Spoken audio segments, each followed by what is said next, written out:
So, hi everyone, and happy day after Valentine's Day. It's Sunday the 15th, and I wanted to do this video talking about inflation. If you guys remember, some of you were following me back then. At the end of 2024, I was wanting to look at, I got these two little handy dandy catalogs off of eBay. They are 1988 Sears catalogs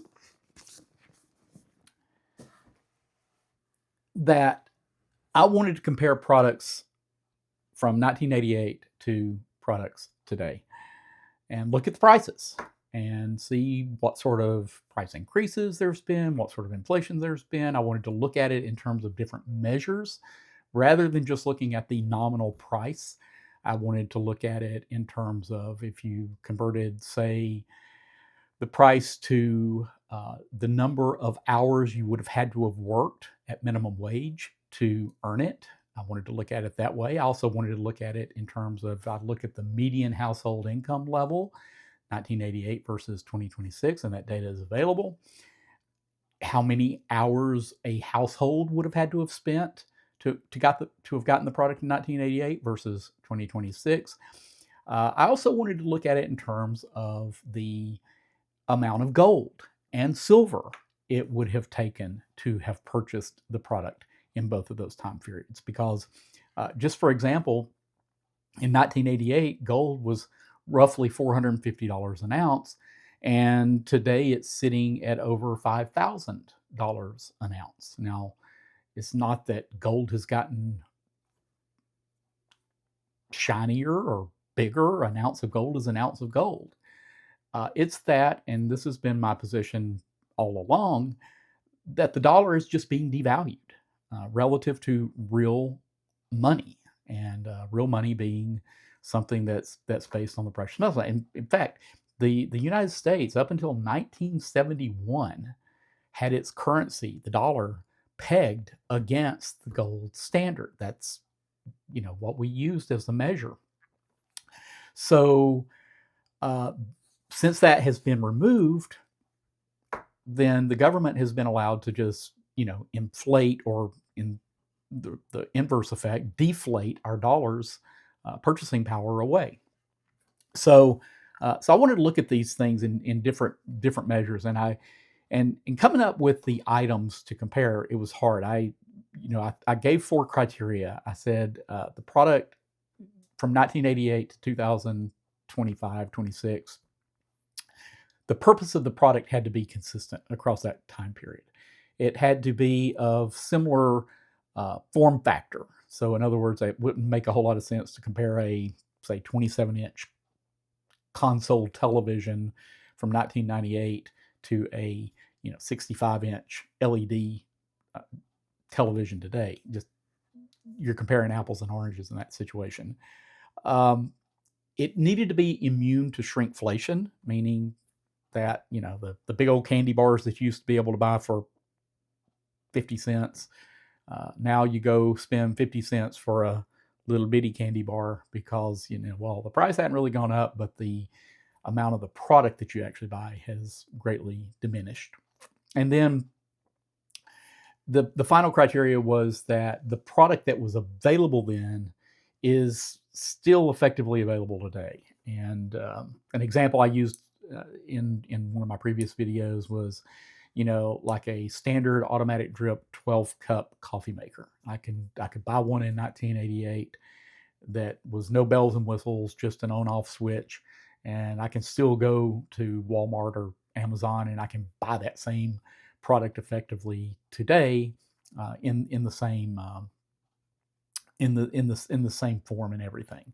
So that's what I was looking for. That was harder to do than I was actually expecting, but I came up with 20 products purely at random. I was just going through the catalog and I said, "Hey, I know I can get this product today."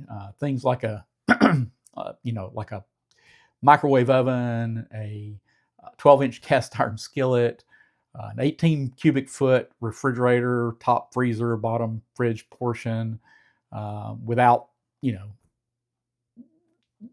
TV displays on them, and water dispensers that dispense 4 different types of water and all.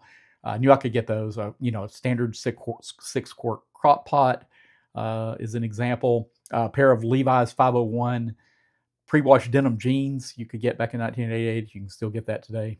So those were some of the products that I looked at. What I'm going to do is I'm going to share some of these products with you. I'm only going to look at 3 today, and but again, I came up with this, and let me just do something real quick here. I'm going to start a recording.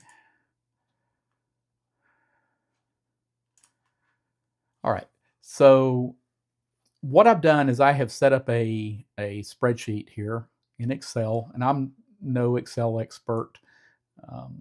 I typically use other analytical software packages, and Excel is something that kind of stays on the back burner for me, so I'm not an expert at it. But I came up with this nice little Excel spreadsheet that does let me look and filter and sort on various criteria. In other words, I can look at my items.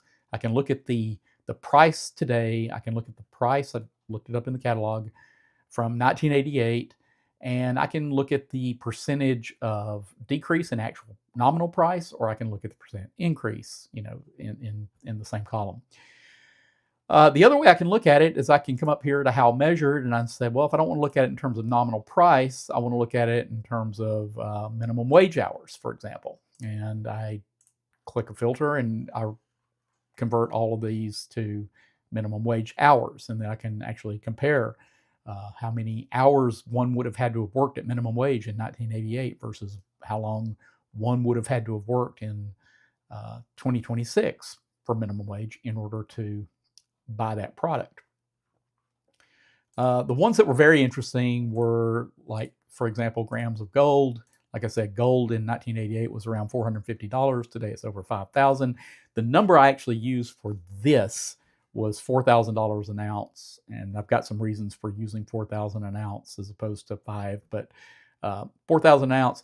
You can see that most of these products, if you look at it in terms of what gold would have bought you then versus what gold will buy you today, things are about 90% less expensive today in gold terms, not dollar terms, but in gold terms, than they were back in 1988, which, again, it makes some engineering sense to me, certainly. But anyway, this is where we're going to go. I'm going to show you 3 products, and then we can wrap this one up, and I'm going to put another video out talking about some of these other products at a probably sometime next week. All right, so let's go ahead and go into these products. So the first product I'm going to look at here is a standalone kind of microwave, cabinet top microwave oven. Back in 1988, a 1.1 cubic foot microwave oven only had 700 watts. That's the most powerful I could find. Today, that same microwave oven is about 1,000 watts. But nonetheless, that microwave oven in 1988 would have cost you $200, according to the Sears catalog. And today, you can buy one of those microwave ovens off of Amazon for $90. So a 55% decrease. If you look at it in terms of minimum wage hours, you would have had to have worked 60 hours at minimum wage to have earned that product. Today, it takes about 12.4 hours, so a day and a half. You can afford to buy that product, assuming you pay no taxes and you made all of your gross income. That's a bad assumption, I know, but again, standardizing on something. The median household income hours would have been, for a household back in 1988, would have been about just under 15. Today, it's just over 2 hours. So again, based on household income today being over $40 an hour, the median takes you roughly 2.15 hours to afford that product. Now, in terms of grams of gold, in 1988, it would have taken you 13.82 grams to have bought that microwave oven. Today, it would take you 0.7 grams to buy that product in terms of ounces of silver, about the same percent difference. 33 ounces of silver back in 1988 at $6 an ounce versus 1.8 ounces today at, I'm using $50 an ounce, even though silver is actually around $75 an ounce right now. So you can see what the real effect of the price has been over that period of time. Next product we're going to look at is a washer and dryer set, just a basic washer and dryer set. All right. And the washer and dryer set is going to come over here and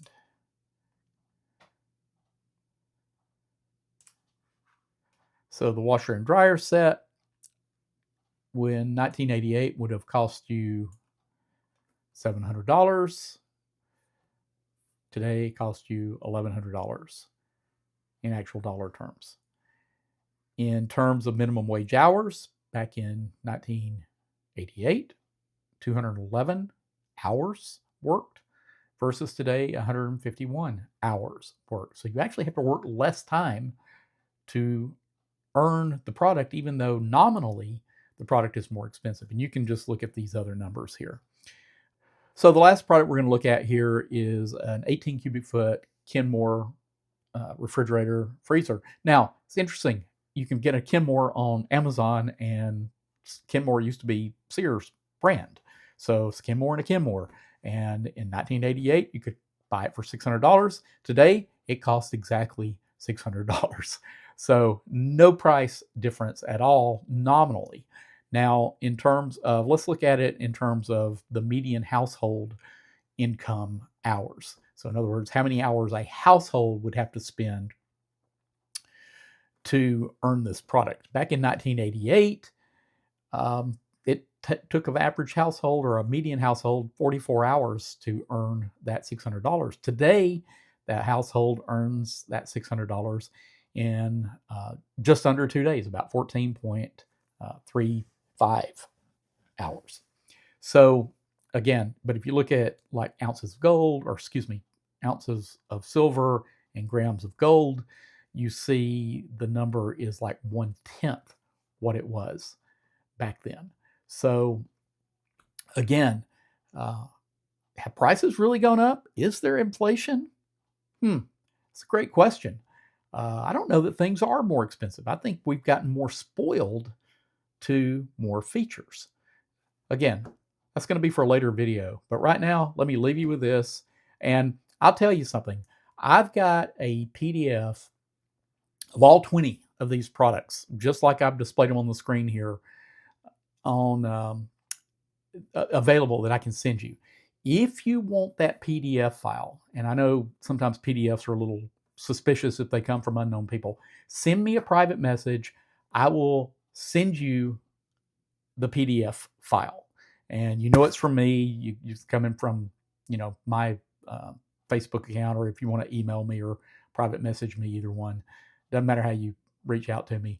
I'll get you this PDF file. It is very interesting to take a look at these products. But over the next week, I'm going to be putting all these products in post, all 20 of them, probably 4 or 5 a day, just for in JPEG format, so people can take a look at them. All right. Anyway, have a great Sunday and take care. Thanks for staying with me on this exceptionally long video.